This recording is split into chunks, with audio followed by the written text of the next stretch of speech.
প্রিয় শিক্ষার্থী বন্ধুরা, এখন আলোচনা করব রাজশাহী বোর্ড 2015 সালে যে উইথক্লু এসেছিল এই উইথক্লুটি আলোচনা করার আগে প্রথমেই তোমাদেরকে বক্সের মধ্যে যে ক্লুগুলো আছে এগুলোর সাথে পরিচয় করিয়ে নেই।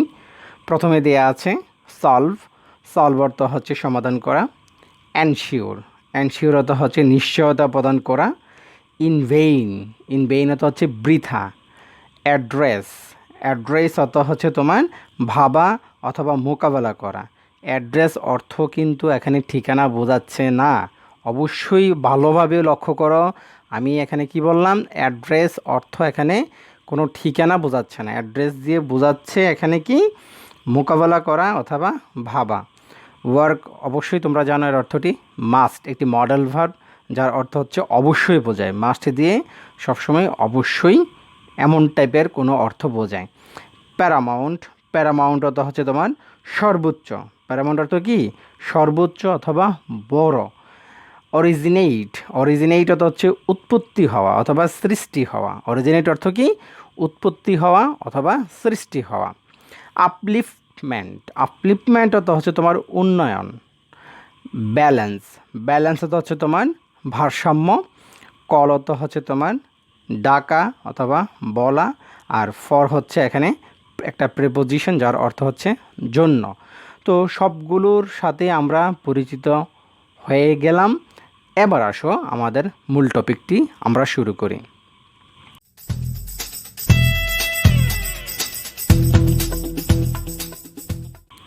আমরা জানি সেন্টেন্সের শুরুতে যখন শূন্যস্থান থাকবে এই শূন্যস্থানে হয় নাউন ফর্ম বসবে অথবা ভার্বের সাথে আইএনজি বসবে। আমরা এই নিয়মটি আগেই বলে রাখলাম, এখন পড়তে গিয়ে আমরা দেখব আসলে কোনটা ব্যবহার করি। Dash illiteracy problem. ইলিটারেসি অর্থটা কি বলো তো? ইলিটারেসি অর্থ হচ্ছে তোমার নিরক্ষরতা। প্রবলেম অর্থ হচ্ছে কি সমস্যা। নিরক্ষরতার সমস্যা হচ্ছে is the dash task of the hour. নিরক্ষরতার সমস্যা মোকাবেলা করা বর্তমান সময়ের একটি বড় ধরনের কাজ। আমি সেন্টেন্সের অর্থটি এই কারণে বললাম, তোমরা এখানে নিজেরাই মিলিয়ে যেতে পারবা। দেখো তাহলে আমরা এখানে দেখা যাচ্ছে কি এখানে মোকাবেলা করা অথবা ভাবা, নিরক্ষরতার সমস্যাকে ভাবা অথবা মোকাবেলা করা, এখানে এমন টাইপের কোনো কিছু বসবে। তাহলে আমরা মোকাবেলা অথবা ভাবা এখানে কোনটার কথা বলেছিলাম? এখানে দেখো তো এই অ্যাড্রেস কথাটি বলেছিলাম না? তাহলে অ্যাড্রেসের সাথে আমরা আইএনজি যোগ করতে হবে, যেহেতু এখানে প্রথমেই শূন্যস্থান দেয়া আছে। অ্যাড্রেসিং ইলিটারেসি প্রবলেম অর্থ হচ্ছে নিরক্ষরতার সমস্যা ভাবা অথবা মোকাবেলা করা is the dash task, is the Paramount task, মানে সর্বোচ্চ একটা কাজ। টাস্ক কথা হচ্ছে কাজ, অফ দ্য আওয়ার সময়ের সবচেয়ে বড় কাজ হচ্ছে নিরক্ষরতার সমস্যাকে মোকাবেলা করা। এখানে প্যারামাউন্ট কথাটি রয়ে গেল, কারণটা কি দেখো, এখানে একটি ডিটারমিনার অর্থাৎ আর্টিকেল, আর টাস্ক হচ্ছে একটি নাউন। ডিটারমিনার অর্থাৎ আর্টিকেল এবং নাউনের মাঝখানে সবসময় একটি অ্যাডজেক্টিভ বসে, আর এই প্যারামাউন্ট নিজেই একটি অ্যাডজেক্টিভ, যার কারণে এখানে প্যারামাউন্টই বসে গিয়েছে। আশা করি যে বুঝতে পেরেছ। তাহলে প্রথমেই আমরা কি করলাম, ভার্বের সাথে আইএনজি দিলাম, সেটা জিরান্ডের কাজ করেছে। আর দ্বিতীয়টি হচ্ছে ডিটারমিনার এবং নাউনের মাঝখানে আমরা একটা অ্যাডজেক্টিভ বসালাম। তাহলে দুইটা নিয়মই আমাদের জানা হয়ে গেল। We must educate all of our people. আমরা অবশ্যই আমাদের সকল মানুষকেই শিক্ষিত করব। Dash our balanced development. ব্যালেন্সটা হচ্ছে ভারসাম্যময় উন্নতির জন্য আমাদের সকল মানুষকে আমরা কি করব? শিক্ষিত করব। তাহলে এখানে আমরা ফর দিতে পারি। তাহলে ফর যদি আমরা এখানে দিই একটা প্রিপোজিশন, তাহলে আমাদের এখানে এটা হয়ে যাচ্ছে। ঠিক আছে, তাহলে সবটা সেন্টেন্সের অর্থ আমি আবারও বলি। দেখো, ভারসাম্যময় উন্নয়ন ঘটাতে হলে আমাদের অবশ্যই সকলকে শিক্ষাদান করতে হবে। আশা করি যে বুঝতে পেরেছ। আদারওয়াইজ অন্যথায় অল অফ আওয়ার ডেভেলপমেন্ট, আমাদের সকল উন্নতি। আদারওয়াইজ অত হচ্ছে অন্যথায়, আর ডেভেলপমেন্ট অত হচ্ছে উন্নতি। অন্যথায় আমাদের সকল উন্নতি প্ল্যানস পরিকল্পনা, সকল উন্নতির পরিকল্পনা মাস্ট গো ড্যাশ, কী হবে? অবশ্যই এগুলা বৃথা যাবে।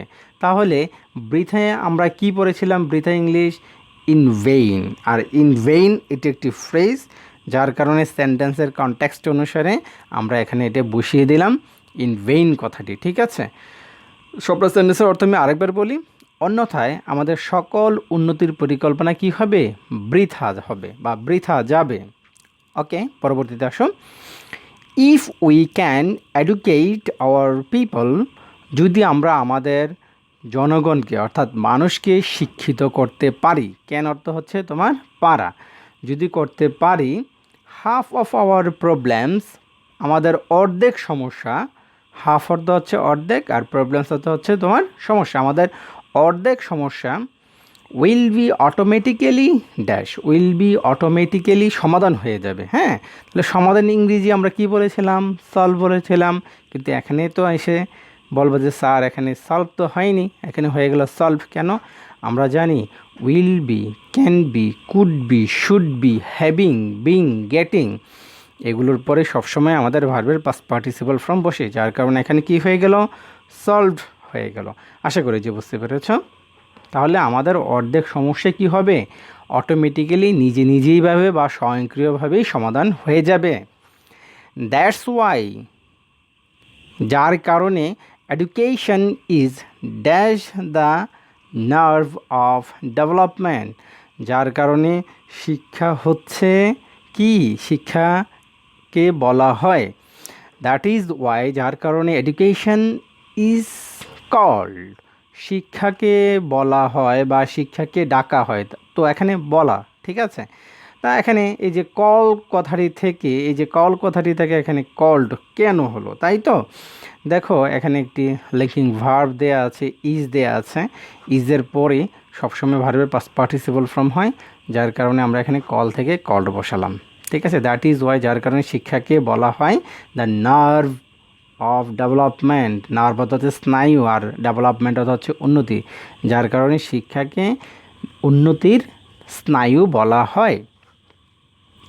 অল স্ট্রেংথ অ্যান্ড পাওয়ার, সকল শক্তি এবং ক্ষমতা, তাহলে পাওয়ার অর্থ হচ্ছে তোমার ক্ষমতা এখানে, আর স্ট্রেংথ অর্থ হচ্ছে শক্তি, সকল শক্তি এবং ক্ষমতা টু ড্যাশ দ্য ডেভেলপমেন্ট, এখানে কি বসাবো? টু আমরা এনশিওর বসাবো। কেন এনশিওর বসাবো? সকল তোমার শক্তি এবং ক্ষমতা কি করে? টু এনশিওর, সুনিশ্চিত করে, ঠিক আছে। যে এনশিওর হুবহুব দেয়া আছে, এনশিওর হচ্ছে ভার্ব, আর এখানে ভার্বটা কেন হলো তা বলে দিচ্ছি। টু এর পরে সবসময় ভার্বের বেস ফর্ম বসে, ঠিক আছে। তো এখানে এনশিওর বেস ফর্মই দেওয়া আছে, এখানে এই জন্য আমরা বসিয়ে দিলাম সকল শক্তি এবং ক্ষমতা কি করে? এনশিওর করে, সুনিশ্চিত করে the development of the country, দেশের উন্নতি সুনিশ্চিত করে। আশা করি যে বুঝতে পেরেছ। ড্যাশ ফ্রম এডুকেশনস, এটা কি হয়? শিক্ষা থেকে সৃষ্টি হয়, অরিজিনেট অর্থাৎ উৎপত্তি হওয়া অথবা সৃষ্টি হওয়া, তাহলে অরিজিনেট ফ্রম এডুকেশন মানে শিক্ষা থেকে এটা উৎপত্তি হয়। আশা করি যে এতটুকু পর্যন্ত বুঝতে পেরেছ। সো তাই we dash give topmost priority, তাই কী করতে হবে? আমাদের অবশ্যই সর্বোচ্চ অগ্রাধিকার দিতে হবে। প্রায়োরিটি মানে অগ্রাধিকার, আর টপমোস্ট মানে সর্বোচ্চ। এই যে প্যারামাউন্টের সিনোনিম হচ্ছে এখানে, এই যে প্যারামাউন্টের সিনোনিম হচ্ছে এখানে টপমোস্ট। তাই আমাদের অবশ্যই, তাহলে অবশ্যই ইংলিশ আমরা কি পড়েছিলাম? এখানে মাস্ট পড়েছিলাম। মাস্ট এখানে একটি মডেল ভার্ব, আমরা জানি মডেল ভার্বের পরে মূল ভার্ব বসে। দেখো সাবজেক্ট আর এখানে একটি মূল ভার্ব দেওয়া আছে, তার মানে অবশ্যই এখানে আমরা কি বসাবো? একটা মডেল ভার্ব বসাবো। So we must give topmost priority, আমরা অবশ্যই সর্বোচ্চ অগ্রাধিকার দিব অন এডুকেশন সেক্টর, শিক্ষা ক্ষেত্রে আমরা সর্বোচ্চ অগ্রাধিকার দিব। ইফ উই রিয়েলি ওয়ান্ট, আমরা যদি সত্যিকার অর্থেই চাই, the dash of our dear motherland, যদি আমাদের এই প্রিয় মাতৃভূমির উন্নতি চাই, তাহলে উন্নতি আমরা কি বলেছিলাম? আপলিফমেন্ট। তাহলে এখানে কি বসাবো আমরা? Upliftment of our dear motherland. এখানে আবার আপলিফমেন্টটা হুবহুব কেন বসলো? ঠিক আছে, এটি তো তোমাদের প্রশ্ন। তো দেখো দি এখানে এটা ডিটারমিনার, অফ এখানে একটি প্রেপোজিশন, তাহলে ডিটারমিনার এবং প্রিপোজিশনের মাঝখানে কি বসে? বলো তো দেখি। একটি নাউন ফর্ম বসে। আশা করি যে সবাই এই যে ওই ক্লুটি এসেছিল এটি অবশ্যই ভালোভাবেই বুঝতে সক্ষম হয়েছ। এর মধ্যেও যদি কোনো সমস্যা থেকে থাকে অবশ্যই আমাকে প্রশ্ন করবা। আশা করি যে তোমাদের সমস্যার সমাধান হয়ে যাবে। তো সবাই ভালো থাকো, সুস্থ থাকো, আমার জন্য অবশ্যই দোয়া করবা। আল্লাহ হাফেজ।